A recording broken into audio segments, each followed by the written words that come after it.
जय हिंद दोस्तों, आप सभी लोगों का सक्सेस सेंटर पर स्वागत है। मैं आदर्श सिंह आप सभी लोगों का सक्सेस सेंटर पर हार्दिक स्वागत करता हूं। दोस्तों, जैसा कि हम इसके पिछले वीडियो में हम लोग जो है व्यंजनों का वर्गीकरण पढ़ रहे थे। यूनिट फर्स्ट हमारा चल रहा है जो है वर्णमाला। इसमें हम क्या पढ़ रहे हैं? व्यंजनों का वर्गीकरण। तो कल हमारा जो है व्यंजन उच्चारण प्रयत्न के आधार पर व्यंजनों का वर्गीकरण समाप्त हो गया था। आज हम कुछ जो परिभाषा जानेंगे कि अंतः व्यंजन किसे कहते हैं, उस व्यंजन किसे कहते हैं, द्विगुण व्यंजन क्या होते हैं। उसके बाद हम लोग पढ़ेंगे उच्चारण स्थान के आधार पर व्यंजनों का वर्गीकरण। तो आप लोग हेडिंग लगाइए, जैसे अंतः व्यंजन किसे कहते हैं।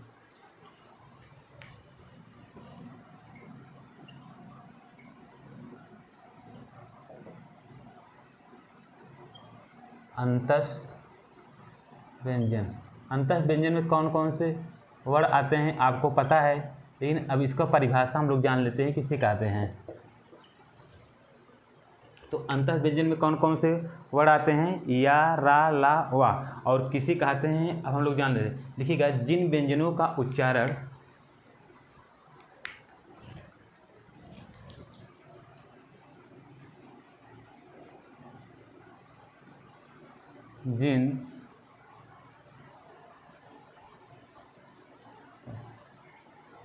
जिन वर्णों का उच्चारण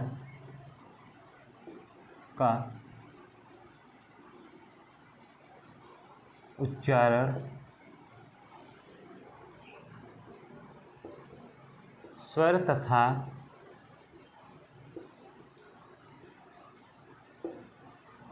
व्यंजन के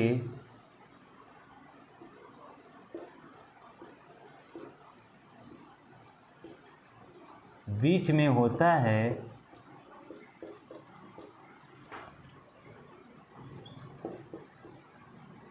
उसे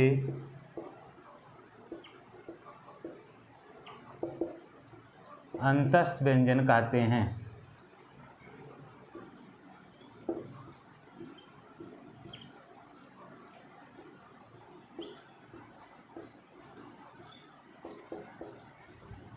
जिन वर्णों का उच्चारण स्वर तथा व्यंजन के बीच होता है उसे क्या कहते हैं? अंतः व्यंजन कहते हैं। अंतः व्यंजन में कौन कौन से आते हैं आप सभी लोगों को पता होगा।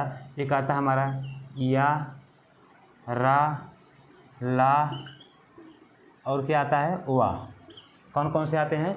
या, रा, ला और वा। इसे ही हम लोग क्या कहते हैं? अर्ध स्वर भी कहते हैं। लेकिन संस्कृत की बात की जाए तो संस्कृत में ये चारों ही अभी क्या हैं? अर्ध स्वर हैं। संस्कृत में बात की जाए तो या, रा, ला और वा क्या हैं? अर्ध स्वर हैं। लेकिन ला, रा और ला क्या बन गए हैं? पूर्ण स्वर बन गए हैं। क्या बन गए हैं? पूर्ण व्यंजन बन गए हैं। रा और ला क्या बन गए हैं? पूर्ण व्यंजन बन गए हैं। और या और वा अभी क्या है? अर्ध स्वर है। क्या है? अर्ध स्वर है। तो पूछेगा अर्ध स्वर कौन कौन से होते हैं, तो आप लोग क्या बताएंगे? या और वा को हम लोग क्या कहते हैं? अर्ध स्वर। अर्ध स्वर किसे कहते हैं? तो आप लोग बताइएगा, या और वा को क्या कहते हैं? अर्ध स्वर कहते हैं। अभी संस्कृत में बात की जाए तो संस्कृत में या, रा, ला और वा चारों को हम लोग क्या कहते हैं? अर्ध स्वर कहते हैं। लेकिन हिंदी में जो है रा और ला क्या बन गए हैं? पूर्ण व्यंजन बन गए हैं। और या और वा बचा है, इसको क्या कहते हैं? अर्ध स्वर। पूछा जाता है कि अर्ध स्वर कौन कौन से होते हैं, तो आप लोग क्या बताएंगे? या और वा। जैसे कैसे होते हैं अर्ध स्वर हम लोग देख लेते हैं। जैसे मैं कहूँ कि गए, आप गए इस तरह से भी लिख सकते हैं, और आप गए इस तरह से भी लिख सकते हैं। देखिए, या है और ये क्या है? ये तो व्यंजन है, ये क्या है? स्वर है। जैसे मैं कहूँगा कि आप लिखिए जाएं, क्या लिख सकते हैं आप? जाएं। तो आप जाएं इस तरह से भी लिख सकते हैं। तो क्या है? अर्ध स्वर। मतलब इसका प्रयोग हम व्यंजन में भी कर सकते हैं और कहाँ? स्वर में भी कर सकते हैं। जैसे मैं कहूँगा कि मैं एक कहूँगा जाऊँगा,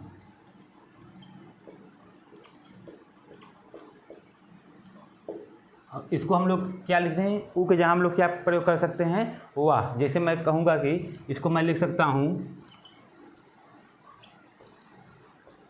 जाऊँगा। देखिए ऊ के जहाँ बड़ा ऊ है वहाँ पर क्या है? ऊ आ गया। तो इसलिए क्या कहते हैं, देखो स्वर और व्यंजन के बीच जिन वर्णों का उच्चारण स्वर और व्यंजन के बीच में होता है उसे अंतः व्यंजन कहते हैं। देखिए गए, यहाँ पर व्यंजन है, यहाँ पर क्या हो गया, स्वर हो गया। यहाँ पर देखो जाए में, यहाँ पर देखो यह स्वर व्यंजन है और ये क्या है, स्वर है। और जाऊँगा वो क्या है, वो देखिए स्वर है और वह क्या है, व्यंजन है। तो आप यहाँ पर ध्यान दीजिए, या के जगह पर हम लोग क्या प्रयोग कर रहे हैं, ए प्रयोग कर सकते हैं। और यहाँ पर भी या के जगह पर हम लोग ए प्रयोग कर सकते हैं। और ऊ के जगह पर हम लोग क्या प्रयोग कर रहे हैं, वाह। तो कोई पूछेगा या और वाह और स्वर क्यों होते, बता देना कि देखिए यहाँ पर या क्या है, या जो है देखिए या यहाँ पर व्यंजन है, यहाँ पर क्या हो गया, स्वर हो गया। फिर देखिए यहाँ पर या क्या है, व्यंजन, यहाँ पर स्वर है। जैसे जाऊँगा, फिर देखो ऊ के जहाँ हम लोग क्या पढ़ रहे हैं, वाह प्रयोग कर रहे हैं। जैसे जाओ, एक होता है जाओ, जाओ, तो इसको हम इस तरह भी लिख सकते हैं, जाओ।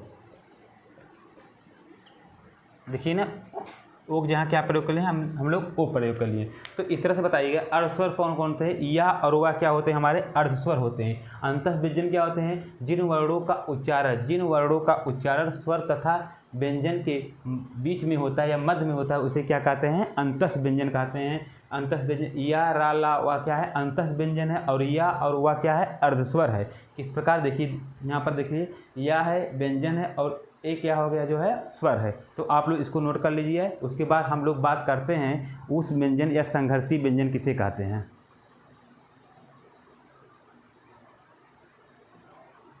अब हम लोग बात करते हैं उस व्यंजन या संघर्षी व्यंजन किसे कहते हैं। उसमें या संघर्षी व्यंजन, ये आप लोगों को पहले बताया गया कि उस व्यंजन तथा संघर्षी व्यंजन में कौन कौन से आते हैं, हमारे तीनों सा और हा। तो हम लोग जानते हैं जिन, आप लोग परिभाषा लिखिएगा, जिन वर्णों के उच्चारण में, जिन वर्णों के उच्चारण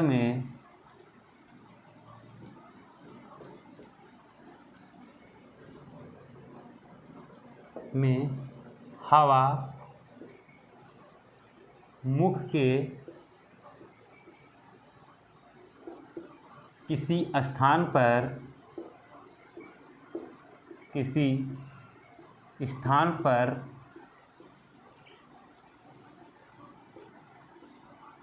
रगड़ खाकर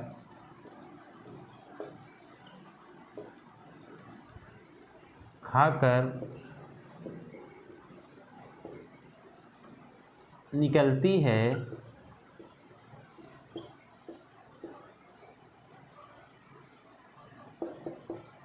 तथा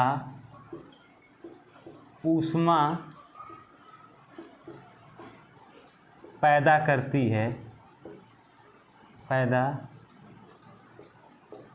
है, उसे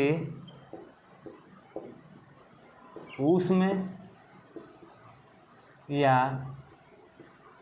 संघर्षी व्यंजन कहते हैं।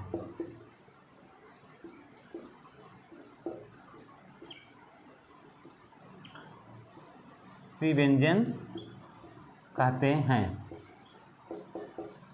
ऊष्म या संघर्षी व्यंजन आपको पहले बताया जा चुका है, लेकिन परिभाषा किसे बताई, जिन वर्णों के उच्चारण में हवा मुख के किसी स्थान पर रगड़ खाकर निकलती है तथा ऊष्मा पैदा करती है, तो उसे उस व्यंजन या संघर्षी व्यंजन कहते हैं। जैसे सा शा शा हा बोलेंगे तो हवा जो है मुख के किसी स्थान पर रगड़ खाकर निकल रही है तथा एक ऊष्मा पैदा कर रही है, तो इसलिए इनको क्या कहते हैं, संघर्षी व्यंजन कहते हैं या उस व्यंजन कहते हैं। संघर्षी व्यंजन में कौन कौन से आते हैं हमारे, देखिए शा शा शा और हा। तो ये क्या होता है, एक चारों क्या है हमारे, ये चारों वर्ड कौन से हैं हमारे, संघर्षी व्यंजन या उस व्यंजन। तो उस व्यंजन या संघर्षी व्यंजन कोई पूछेगा तो बता जाइएगा कि जिन वर्णों के उच्चारण में हवा मुख के किसी स्थान पर रगड़ कर निकलती है तथा ऊष्मा पैदा करती है, तो उसे क्या कहते हैं, उस व्यंजन या संघर्षी व्यंजन कहते हैं। तो आप लोग कौन होते हैं, चार होते हैं, शा शा शा हा। तो आप लोग इसको नोट करिएगा। उसके बाद हम लोग बात करते हैं संयुक्त व्यंजन किसे कहते हैं।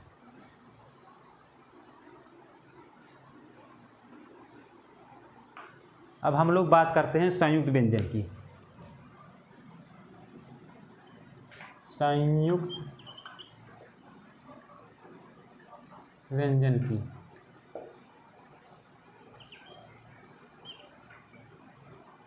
संयुक्त व्यंजन। संयुक्त व्यंजन किसे कहते हैं? वे वर्ण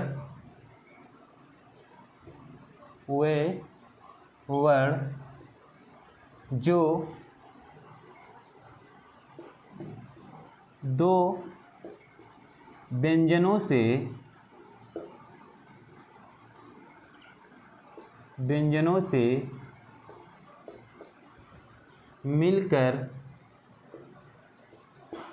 मिलकर बनते हैं,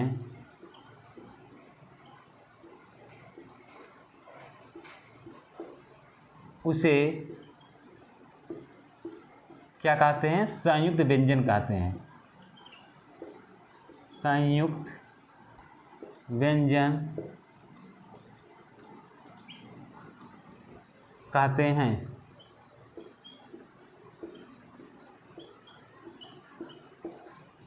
वे वर्ण जो दो व्यंजनों से मिलकर बने होते हैं उन्हें क्या कहते हैं? संयुक्त व्यंजन कहते हैं। तो संयुक्त व्यंजन हमारे कौन कौन से होते हैं? एक होता है हमारा छा, एक होता है त्रा, एक होता है हमारा स्रा,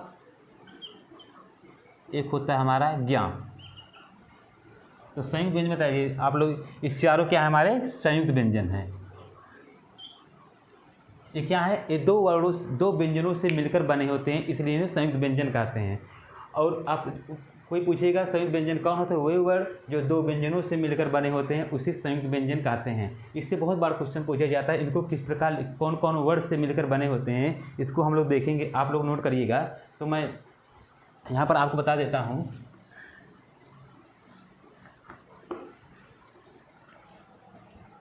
जैसे एक था हमारा छा,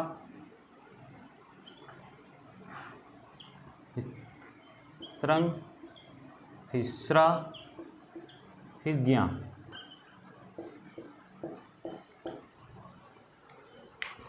देखिए इन अगर मैं यहाँ पर हलंत लगा दूँ तो किस प्रकार इसको लिखा जाएगा? यहाँ पर सब पे हलंत लग गए।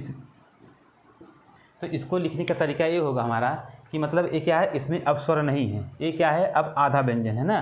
तो इसको किन किन वर्णों से मिलकर बने? ये बना है का और मूर्धन सा से। ये किससे बना है? ये बना है हमारे ता और रा से। ये किससे बना है हमारा? ये बना है शा और किससे? रा से। और ये किससे बना है हमारा? जा और इया से। देखिए यहाँ पर हलंत अगर लगा है, यहाँ पर भी हलंत, यहाँ पर भी हलंत, यहाँ पर भी हलंत, यहाँ पर भी हलंत, तो यहाँ पर जो जिन दो व्यंजनों से मिलकर बना है दोनों व्यंजन के नीचे हम लोग हलंत लगाते हैं। एक तो ए होता है, एक इस प्रकार लिखा जाता है, जैसे मैं लिख दूं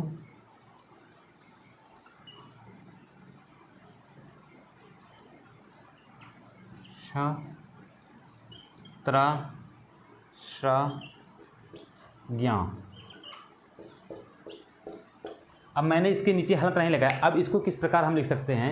हम इसको लिख सकते हैं अब का और मूर्धन शा। इसको देखो, ता के नीचे हलंत लगेगा कि रा पे नहीं लगेगा। और देखिए स्रा में जब सा के तालब सा के नीचे लगेगा लेकिन रा पे नहीं लगेगा। और ज्या पे देखो लगेगा लेकिन यहाँ पे नहीं लगेगा।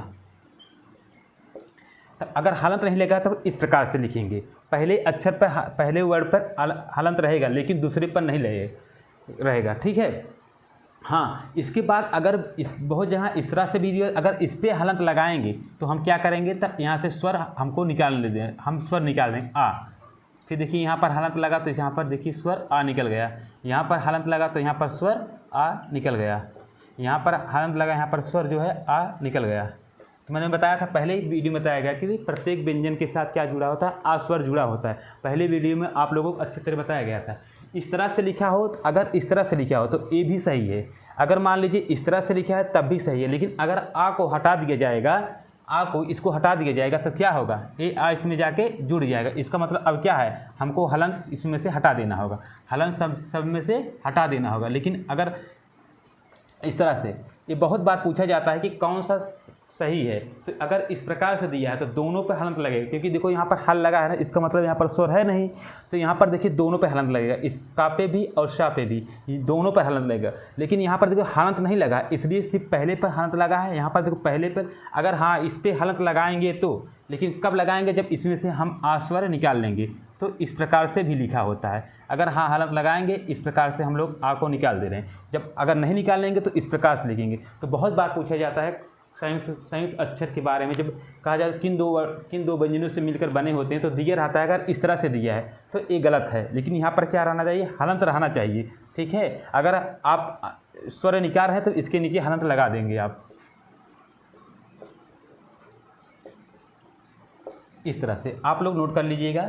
तो आगे हम बात करते हैं इसी पे, संयुक्त अक्षर के बारे में भी और बात करते हैं हम लोग। देखिए ये जो है संयुक्त जो व्यंजन होते हैं, ये नए व्यंजन नहीं है। आप लोग बताइएगा कि ये नए व्यंजन नहीं है, नए व्यंजन नहीं है,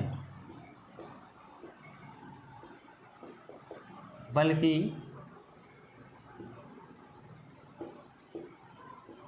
दो व्यंजनों से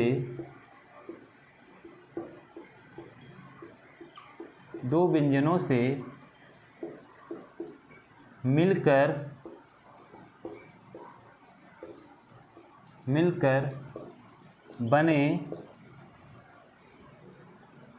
बने संयुक्त व्यंजन हैं। और क्या है, संयुक्त व्यंजन हैं। देखिए ये नए, हिंदी में ये नए व्यंजन नहीं है, बल्कि दो व्यंजनों से मिलकर बने क्या, संयुक्त व्यंजन है। जैसे कौन कौन से संयुक्त व्यंजन थे आप लोग देखिएगा। ये था छ, एक था हमारा त्रा और स्रा और क्या, ज्ञा। ये हमारे कितने संयुक्त व्यंजन होते हैं, 4 होते हैं। तो देखिए ये क्या है, ये नए व्यंजन है, बल्कि दो व्यंजन एक किससे मिलकर बना है। देखिए ये मिलकर इस तरफ कुछ बना था, देखिए का और शा, इस तरह से मिलकर बना है, मान लीजिए। ठीक है ना, इसी तरह से मिलकर बना है। इसी तरह हम लिखेंगे, देखियो इसको लिखेंगे का और प्लस शा। जब हमको आपको बताएंगे व्यंजनों को आधा कैसे किया जाता है, तो उसको बताएंगे का जो है था, इसको इस तरह से कर देते, का क्या हो जाता है, आधा हो जाता है। जब हम बताएंगे व्यंजनों को आधा कैसे किया जाता है, तो उस पर बात होगी। तो का मतलब क्या है, यहाँ पर आधा है ना, देखिए का यहाँ पर लग गया, तो इस तरह से। तो इसको कैसे लिखा जाने लगा, पहले ऐसे लिखा जाता, कुछ दिन में ऐसे लिखा जाने लगा इसको। देखिए ऐसे बदला हुआ, देखिए ऐसे था एक का, तो ऐसे था, देखिए और ये ऐसे होगा, फिर ऐसे हो गया, क्या बन गया, छ बन गया। जैसे त्रा है, त्रा किससे मिलकर बना है, ता और रा से ना। जब आपको आधा व्यंजनों को कैसे आधा किया जाएगा बताया जाएगा। जैसे इसमें क्या है, रा देखिए पूरा है और ता क्या है, आधा है। जैसे मैं कहूँ प्रकाश, तो प्रकाश में देखिए पा आधा है और रा पूरा है। तो देखिए PRA लिखते हैं आप लोग ना, PRAKASH, मतलब क्या है, रा पूरा है बल्कि पा आधा है। तो इसमें क्या है, अगर हमको जो है इस तरह से लिखना है तो एक कुछ इस प्रकार से लिखा जाएगा। देखिए इतना है तो ऐसे ता रहेगा और रा कहाँ चला जाएगा, इसके नीचे, तो देखिए त्रा हो गया ना। तो इस प्रकार बना, जैसे ये हमारा क्या है, श्रा, ये किस प्रकार, इस प्रकार से बना है, इस प्रकार से बना है। देखिए अगर सा को आधा करना है, सा को आधा इस तरह लिखा जाए, तालब सा को आधा किस प्रकार से लिखा जाता है, तालब सब को आधा इस प्रकार से लिखा जाता है। ठीक है, तालब सब को आधा किस प्रकार लिखा जाए, इस प्रकार से लिखा जाता है। और इसके नीचे क्या लग जाएगा, रा। तो देखिए इस प्रकार से ये बन गया श्रा। और क्या, और जैसे ज्ञा है, ये किससे बना है, देखिए इया, ज्ञा जो है किससे बना है, ज्ञा किससे बना है, ज्ञा और इया से। तो ये किस प्रकार हो गया, देखिए इया है और फिर ये क्या हो गया, यहाँ पर मान लीजिए ज्या आधा हो गया, तो कुछ इस प्रकार बन गया। देखिए ये क्या हो गया हमारा, ज्ञा। तो इस प्रकार बना, कहने का मतलब ये है कि ये नए व्यंजन नहीं है, बल्कि दो व्यंजनों से मिलकर बने क्या है, संयुक्त व्यंजन होते हैं। आपको इसके पहले जो बताया गया था हिंदी में जो नए व्यंजन है 4 बताया गया था, पिछली वीडियो में बताया गया आपको क्या है। तो कोई पूछेगा संयुक्त व्यंजन क्या नए व्यंजन, संयुक्त व्यंजन नए व्यंजन नहीं बल्कि दो व्यंजनों से मिलकर बने क्या है, संयुक्त व्यंजन है। किस प्रकार से बने हैं इसको हम आप लोगों ने देखा, तो आप संयुक्त व्यंजन इसको नोट करिए। अब हम बात करते हैं अपने द्विगुण व्यंजन के बारे में।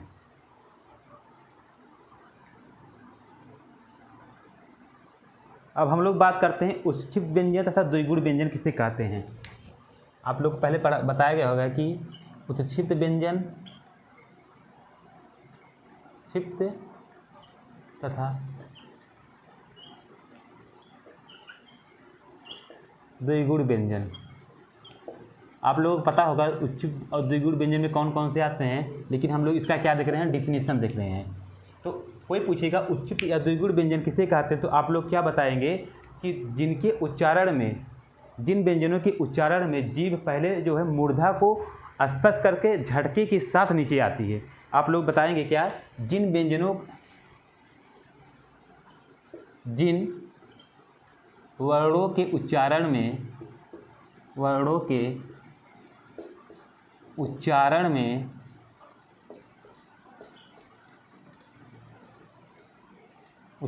में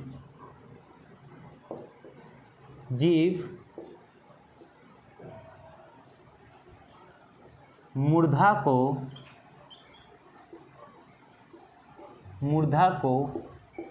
स्पर्श करके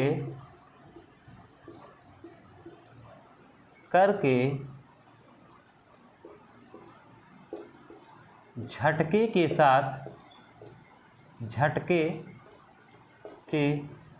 साथ नीचे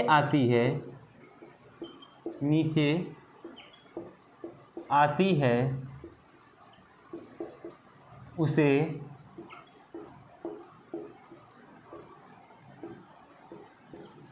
द्विगुण या उत्क्षिप्त व्यंजन कहते हैं, या उत्क्षिप्त व्यंजन या उत्क्षिप्त व्यंजन कहते हैं।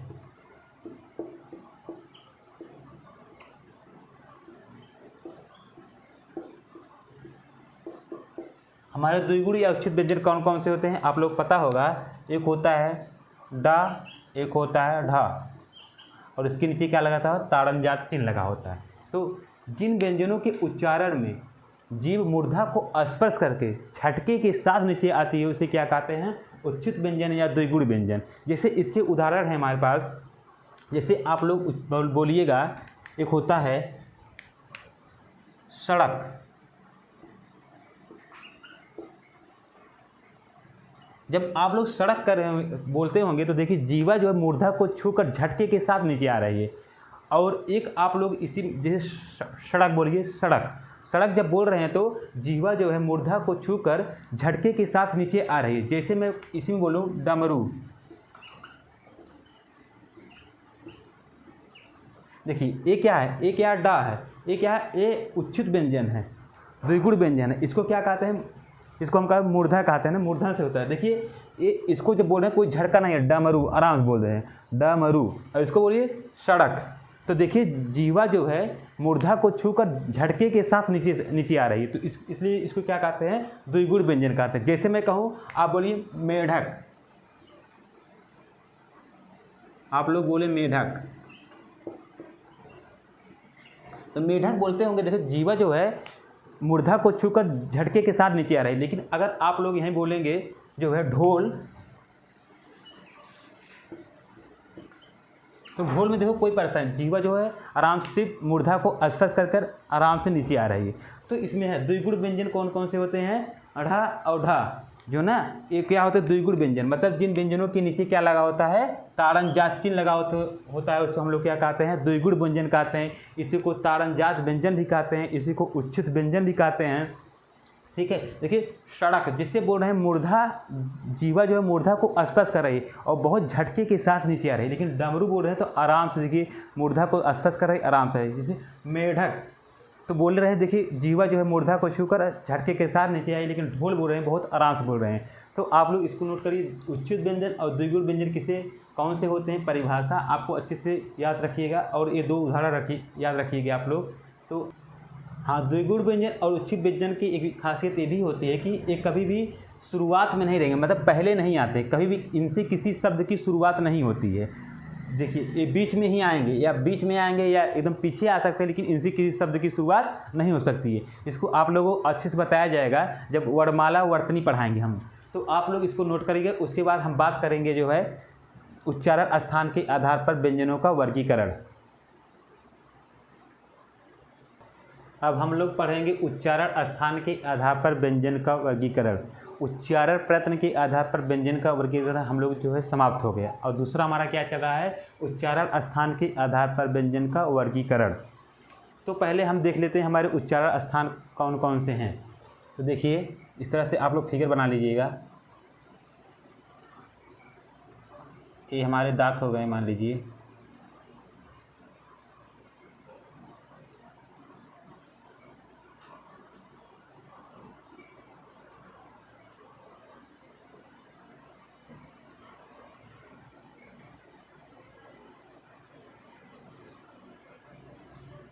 ठीक है। ये हमारे क्या हो गए, मान लीजिए हैं। तो सबसे पहले क्या आता है हमारा, सबसे पहले आता है हमारा कंठ। सबसे पहले क्या आता है, कंठ। सबसे देखिए सबसे पहले हमारा क्या आएगा, कंठ आएगा। क्या है, एक कंठ है। उसके बाद क्या आता है, उसके बाद आता है हमारा तालु। उसके बाद हमारा क्या आता है, तालु। उसके बाद हमारा क्या आता है, मूर्धा। एक इसको क्या कहते हैं हम लोग, मूर्धा कहते हैं। जो दांत, जिस पे दांत लगा होता है उसे क्या कहते हैं हम लोग, मूर्धा।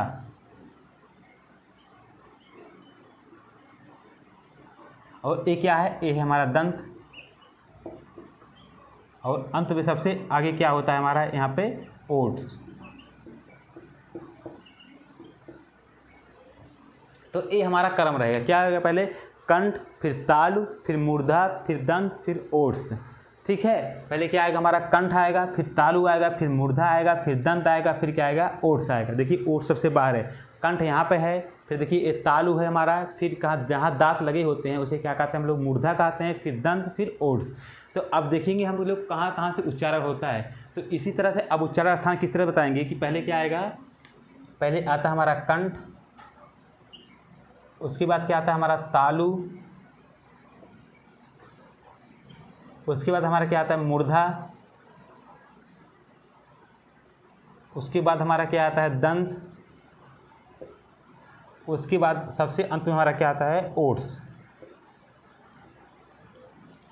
बहुत से लोग ये तालु और मूर्धा, बहुत से लोग मूर्धा पहले बताते हैं तालु बाद में बताते हैं, लेकिन आप लोग खुद ही प्रैक्टिकल करिएगा कि पहले क्या है, पहले कंठ आता है, ये चा छा जा झा इया, आपकी जीवा देखो तालु को छू रही है, फिर टा ठा डा ढा अड़ा, आपकी जो देखो जीवा कहाँ मूर्धा पे जा रही है। तो आप लोग इसी क्रम में बताइए, कंठ, फिर तालु, फिर मूर्धा, फिर दंत, फिर ओष्ठ।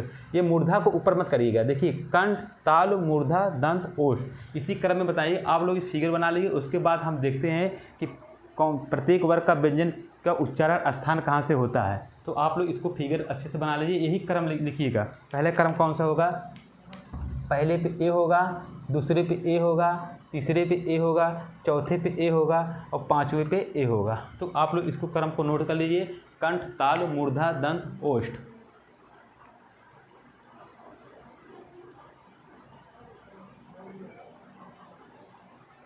हम लोगों को व्यंजनों के बारे में पता ही है, कितने व्यंजन होते हैं। अगर पूछेगा हिंदी में कुल व्यंजनों की कितनी संख्या होती है, आप लोग कितना बताएंगे, 39। अब पूछेगा हिंदी में व्यंजन की संख्या कितनी होती है, 33। इसका पहले हम लोग बात कर चुके हैं कौन कौन से व्यंजन होते हैं और किसी वर्ग आते हैं। पहले हम लोग देखें का वर्ग में कौन कौन से व्यंजन आते हैं तथा इसका उच्चारण स्थान कहाँ से होता है। तो देखिए का वर्ग में, देखिए का वर्ग में कौन कौन से आएंगे, का वर्ग में तो क्या आएगा, देखिए का, खा, गा, घा, इंगा। तो इसका उच्चारण स्थान कहाँ होता है, इसका उच्चारण पूछेगा तो आप लोग क्या बताएंगे, कंठ बताएंगे। क्या बताएंगे, कंठ।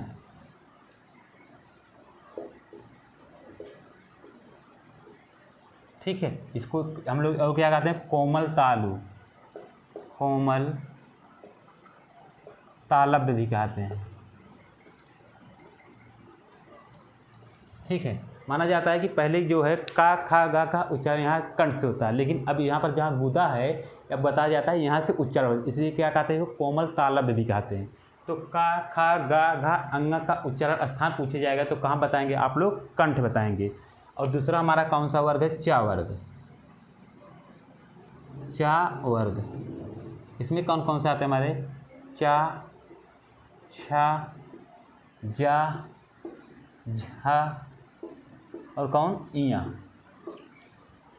अगर इसका उच्चारण स्थान पूछेगा तो आप लोग क्या बताएंगे, तो आप लोग बताएंगे तालु। क्या बताएंगे, तालु। तो आप लोग इसका उच्चारण स्थान क्या बताएंगे, तालु या तालव्य, जो भी हो, तालव्य या तालु।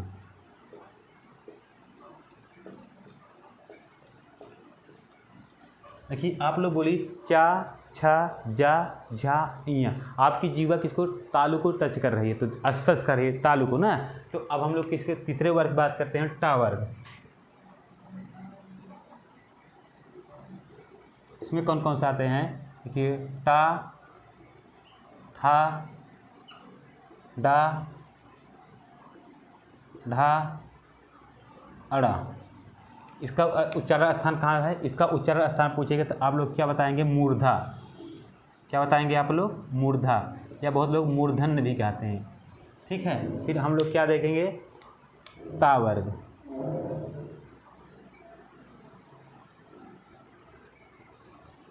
ता वर्ग में कौन कौन से आते हैं हमारे, ता, था, दा, धा, ना।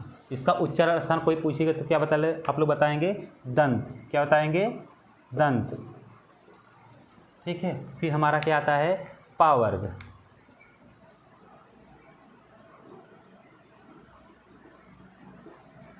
पा, फा, बा, भा और मा। इसका उच्चारण स्थान कहाँ से होगा, इसका उच्चारण स्थान होगा हमारा ओठ से। कहाँ से होगा, ओठ से। तो यही क्रम था ना, कंठ, तालव, मूर्धा, दंत, ओष्ठ। देखिए का खा गा घा अंगा कहाँ, कंठ से। फिर चा, छा, जा, झा, इया कहाँ से, तालु से। टा, ठा, डा, ढा, अड़ा कहाँ, मूर्धा से।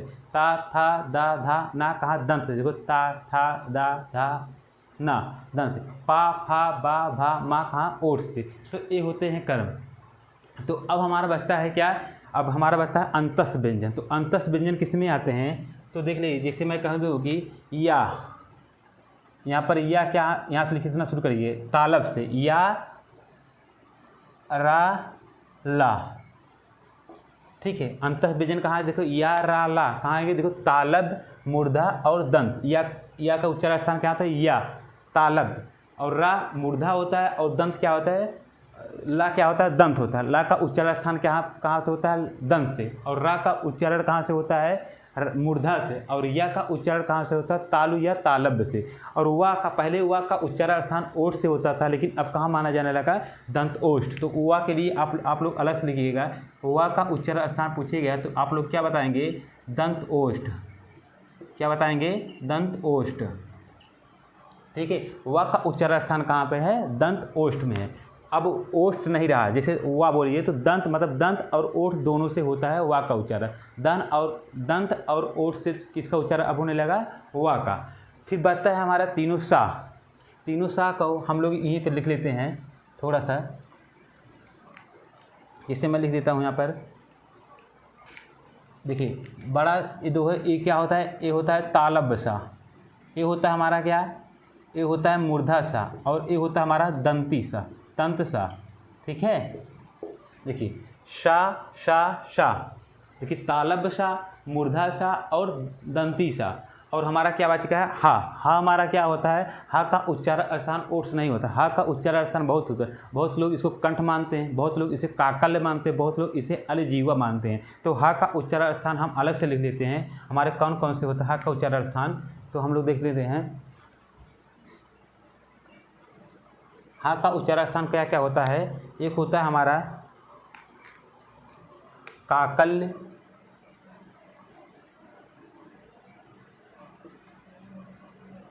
या बहुत अलजीवा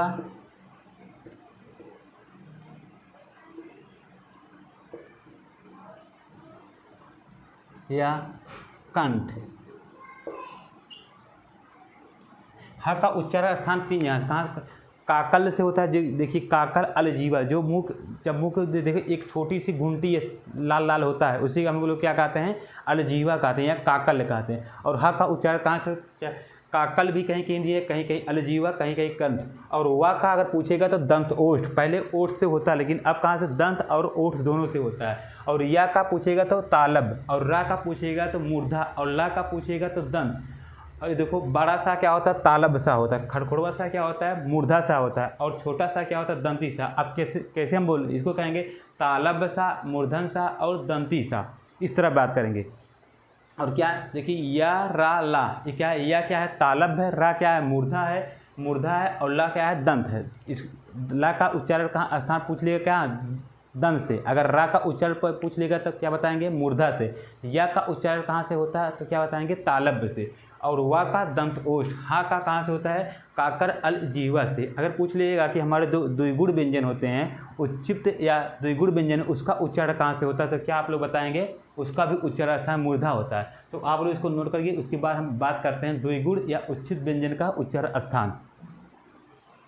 आप लोग इसको नोट कर लिए होंगे। देखिए अभी इसको बाद में लिखवा देंगे, या रा ला अलग अलग से लिखवा देंगे, लेकिन आप लोग यहाँ से नोट कर लीजिएगा। तो अब हम लोग जानते हैं कि द्विगुण व्यंजन जो हमारे होते हैं उसका उच्चारण स्थान कहाँ होता है। कौन से द्विगुण व्यंजन, द्विगुण व्यंजन कौन कौन से होते हैं, आप लोगों को पता होगा कि जिन व्यंजनों के नीचे क्या लगा होता है, ताड़न जात चिन्ह लगा, उसे हम लोग क्या कहते हैं, द्विगुण व्यंजन कहते हैं। उसके बाद हम लोग को देखना है कि संयुक्त व्यंजनों का उच्चारण स्थान कहाँ से होता है। फिर हम लोग देखेंगे विसर्ग का उच्चारण स्थान, फिर हम लोग देखेंगे अनुस्वार का उच्चारण स्थान। तो हम लोग पढ़ने वाले हैं। तो आप लोग बताइएगा कि द्विगुण व्यंजन कौन कौन से होते हैं हमारे,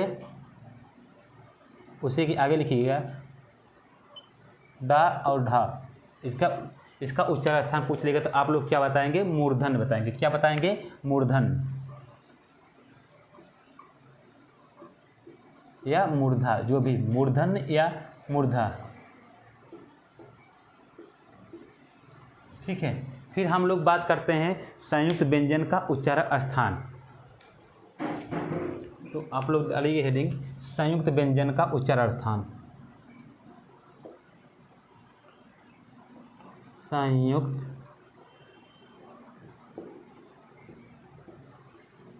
व्यंजन का उच्चारण स्थान।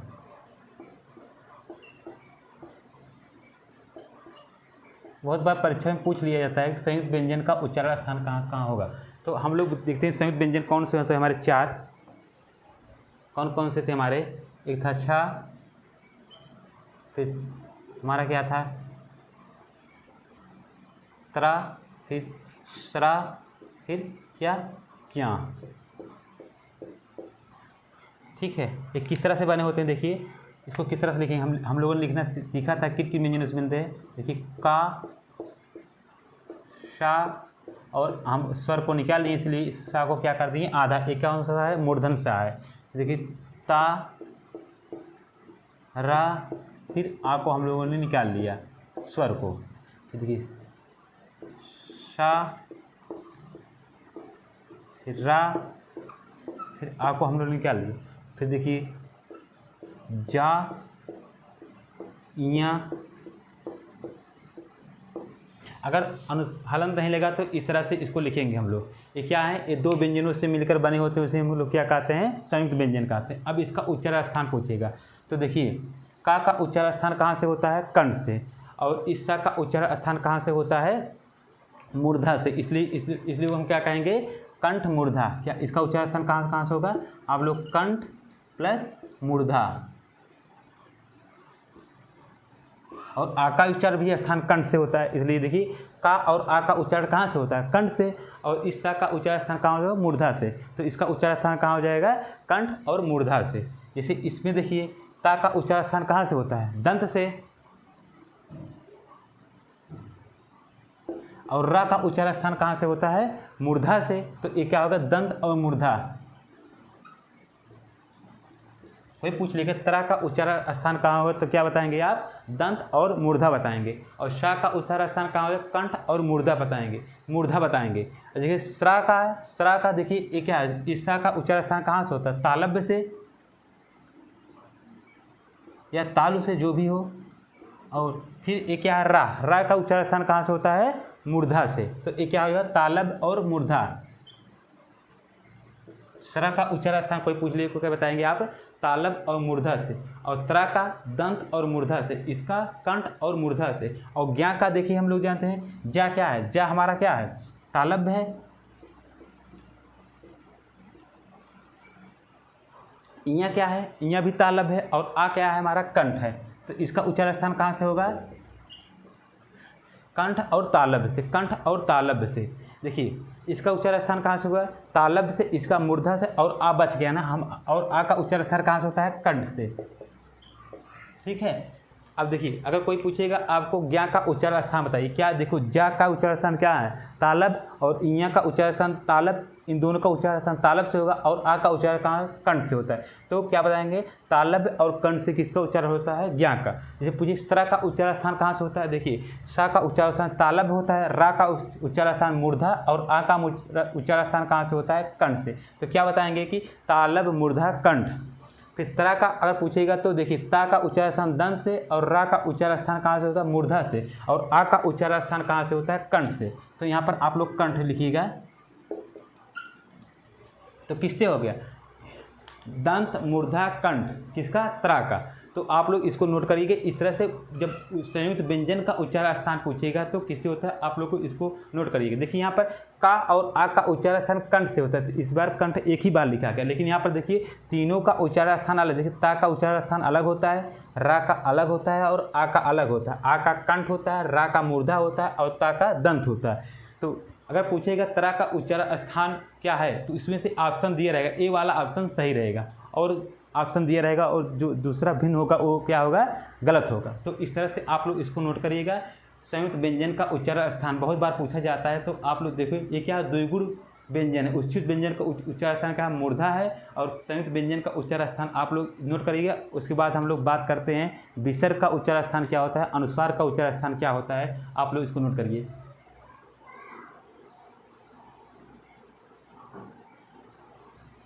अब हम लोग जानते हैं विसर्ग का उच्चारण स्थान। विसर्ग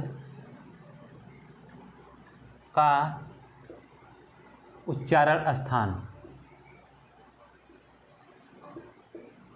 उच्चारण स्थान। विसर्ग का उच्चारण स्थान क्या होता है? विसर्ग का चिन्ह किस प्रकार लगा होता है? तो विसर्ग का चिन्ह इस प्रकार लगा होता है कुछ। ये क्या है? विसर्ग है। तो विसर्ग का उच्चारण स्थान कहाँ से होता है?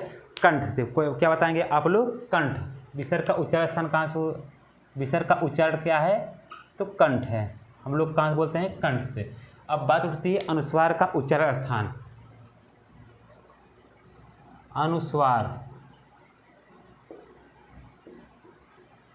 अनुस्वार का उच्चारण स्थान।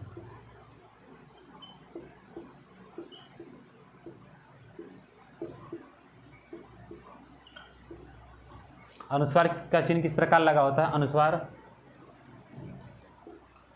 पिछली वीडियो में अनुस्वार हम लोग अच्छे से पढ़ा था। तो इसका उच्चारण स्थान कहाँ से होता है? इसका उच्चारण स्थान देखिए आप लोग लिखिएगा कि अंतस्थ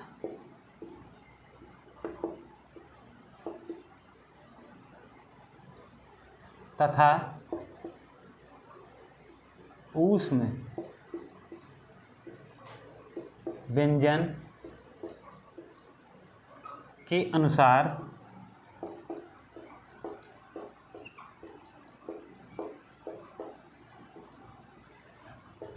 अलग अलग स्थान पर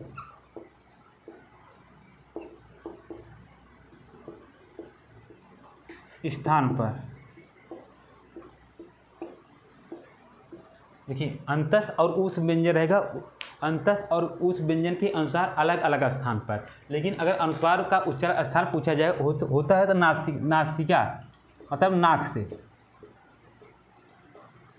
लेकिन अगर अंतस व्यंजन है और उस व्यंजन है उसके अनुसार इसका उच्चारण स्थान अलग अलग होता है। जैसे मैं कह दूँ हंस, तो अब पूछा जाएगा कि इसका देखो अनुस्वार का क्या होता है, पंचमा अक्षर बनता है। अनुस्वार का क्या होता है, पंचमा अक्षर बनता है, लेकिन अब इसका पंचमा अक्षर नहीं बनेगा, क्योंकि क्या है, हा, हा किस में आता है, अंतस व्यंजन। अंतस व्यंजन में कौन कौन हमारे आते हैं, या, रा, ला और वाह। इसमें चार ही होते, पांचवा अक्षर होता नहीं है। तो या, रा, ला, वाह, तो हा का या, रा, ला और वाह और हा, तो हा का पंचम अक्षर क्या मिलेंगे, देखिए या, रा, ला, वाह, हा, ये होता है हमारा क्या, अंतस व्यंजन होता है। तो देखिएगा कि इसमें हा का पंचम अक्षर क्या होगा, हा का पंचमा अक्षर नहीं बनता है। तो हा क्या है, हा का उच्चारण स्थान कहाँ से होता है, हा का उच्चारण स्थान कहाँ से, कंठ से, और अनुस्वार का उच्चारण स्थान कहाँ से, नाक से। तो हंस, इसका उच्चारण स्थान कहाँ से हो जाएगा, कंठ और नाक दोनों से। हंस बोलिए, हंस। देखिए हा कहाँ से कंठ से उच्चारित हो रहा है और अनुस्वार कहाँ से हो रहा है, नाक से। तो इसलिए मैंने लिखा कि अंतस व्यंजन तथा उस व्यंजन के अनुसार अलग अलग स्थान पर। जैसे मैं लिखूँ संयम,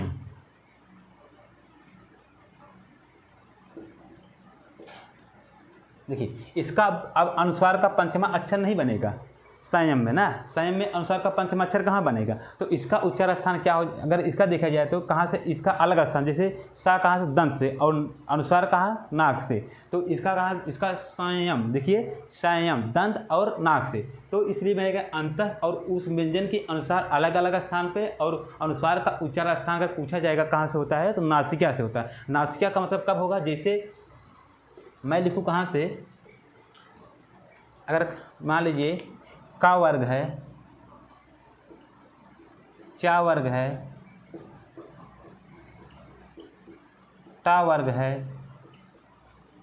ता वर्ग है, पा वर्ग है, तो इसका जब इनके साथ अनुस्वार आए तो कहाँ से, नासिका। जैसे मैं कहूँ गंगा, गंगा, देखिए उसका उच्चारण कहाँ से, नाक से हो रहा है, तो इसका पंचमा अक्षर बनता है। इसका पंचमा अक्षर क्या होगा, देखिए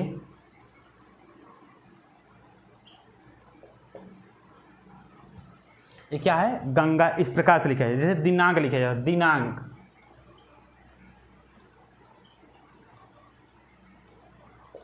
पंचमा अक्षर बनेगा ना। इसका मतलब का क्या पंचमा अक्षर, गा का क्या पंचमा अक्षर, गा का पंचमा अक्षर कौन सा होता है, अंगा। तो इसको इस प्रकार से लिखा जाता है। देखिए आप लोग देखे होंगे,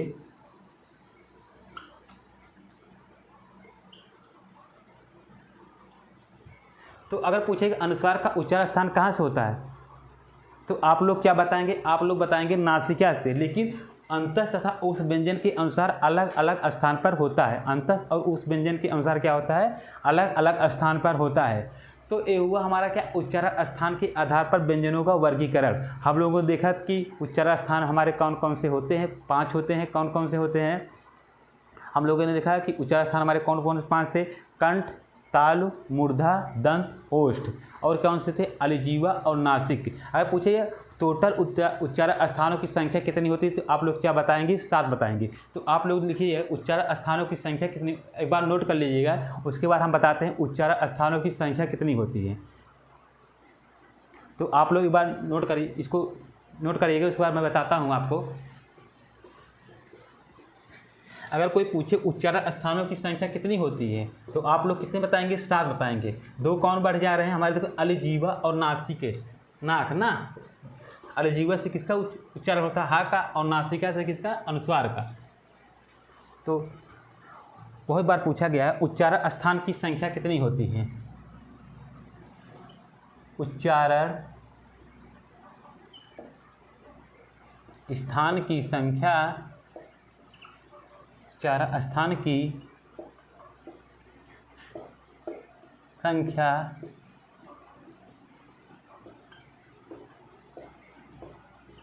कितनी होती है, ठीक है।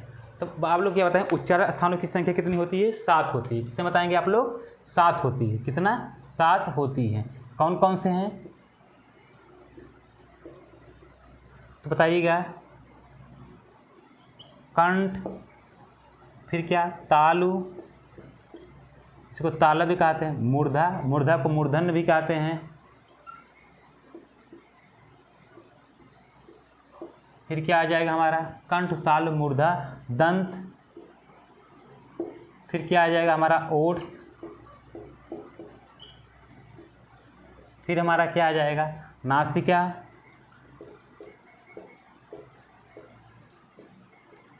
और सबसे अंत में हमारा क्या आ जाएगा, अलिजीवा कहिए या काकल्य कहिए, चाहे अलिजीवा।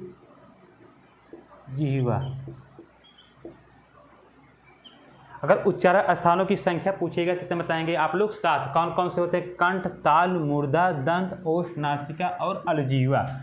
तो उच्चारण स्थानों की संख्या कितनी होती है, 7। और उच्चारण कौन कौन, कंठ से किसका उच्चारण होता है, तालु से किसका होता है, मूर्धा से किसका होता है, दंत से किसका होता है, ओठ से किसका होता है, हम लोगों ने ये देखा।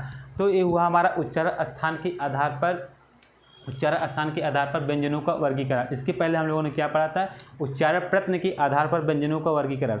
आप लोग इसी तरह से पढ़ते रहिए, लगातार पढ़ते रहिए। अब हम बताएंगे कि विकास काल में हुए परिवर्तन के आधार पर व्यंजनों के जो नाम दिए गए हैं। जैसे बहुत व्यंजन पूछे, कोमल तालव्य व्यंजन किसे कहते हैं, कठोर तालव्य किसे कहते हैं, पूर्व तालव्य किसे कहते हैं। पिछले 250 वर्षों में व्यंजनों के उच्चारण में कुछ परिवर्तन होते हैं। जैसे एक होता है वर्तस्य व्यंजन किसे कहते हैं, इसके बारे में हम लोग कल बात करेंगे। उसके बाद हम लोग देखेंगे कि हिंदी में मूल वर्ड कितने होते हैं, पूछा जाता है ना, हिंदी में कुल कितने वर्ड होते हैं। तो एक होता है मूल वर्ड कितने होते हैं, कुल वर्ड कितने होते हैं, मानक वर्ड कितने होते हैं। इसके बारे में हम लोग जानकारी लेंगे अगले वीडियो में। तो आप लोग लगातार सक्सेस सेंटर से जुड़े रहिए, चैनल को सब्सक्राइब करिए, लाइक करिए और अधिक से अधिक जो है चैनल को आप लोग अपने साथियों को से बताइए कि सक्सेस सेंटर पर आपके लिए जो सीरीज चलाई जा रही है, हिंदी और मैथ की जो फाउंडेशन कोर्स चलाई जा रही है, आप लोग इससे जुड़िए, आपकी तैयारी बेहतर होगी।